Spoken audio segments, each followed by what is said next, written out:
عجیب غرور لري دا وطن هر زلمی باتور لري دا وطن. بلخ کې د 1403 لمریز کال کې د برېښنا شبکې پراختیا ضایعات او راټیټول او د میټر بکسونو بیا رغونه. د بلخ برېښنا ریاست عملیاتي مرستیال ښاغلی انجینر حمید الله حمیدي وایي د تخنیکي همکارانو پر مټ یې 1403 لمریز کال کې د برېښنا شبکې د پراختیا په مخه ګڼو سیمو کې په بېلابېلو ظرفیتونو 100 ترانسفرمرونه نصب کړي چې د برېښنا شبکې د پیاوړتیا ترڅنګ په هستوګنیزه سوداګریزه او صنعتي برخه کې د برېښنا پیرودونکو ته ګڼې اسانتیاوې برابرې کړي. په مجموع کې په حدود 100 پای ترانسفرمرونه په مختلفو ظرفیتو له 1 میگاوات نه نیولې تر 25 کیلوواټه پورې توزیع شوي دي. 100 پای ترانسفرمر دي چې دا هم صنعتي بخشو ته دي، هم رهایشي ته دي او هم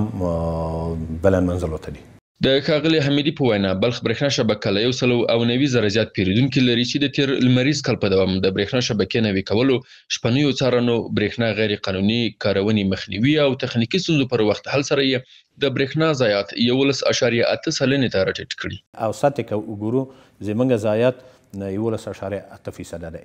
د بلخ برېښنا عملیاتي مرستیال همداراز د برېښنا عادلانه ویش، میټر بکسونو پر وخت ترمیم، نوي کولو او د برېښنا شبکه کې د خپلسري لاسوهنې مخنیوي په برخه کې د پام وړ لاسته راوړنو یاده کوي او د برېښنا له پیرودونکو څخه بیا په دې برخه کې د لا ډېرې همکارۍ غوښتنه کوي. زاړه صندوقونه چې د ترمیمیږي او هغه هم چې د شبکې ته انتقالیږي په همدې هکله باندې موږ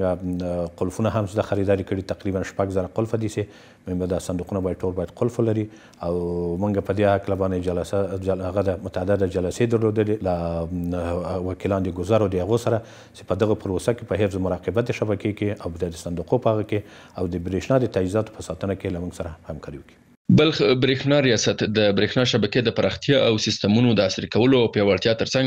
بېلابېلو پروژو د پلي کېدو خبره کوي څو پیرودونکو ته ډاډمنه برېښنا برابره کړي. هر زلمی باتور لري دا وطن عجیب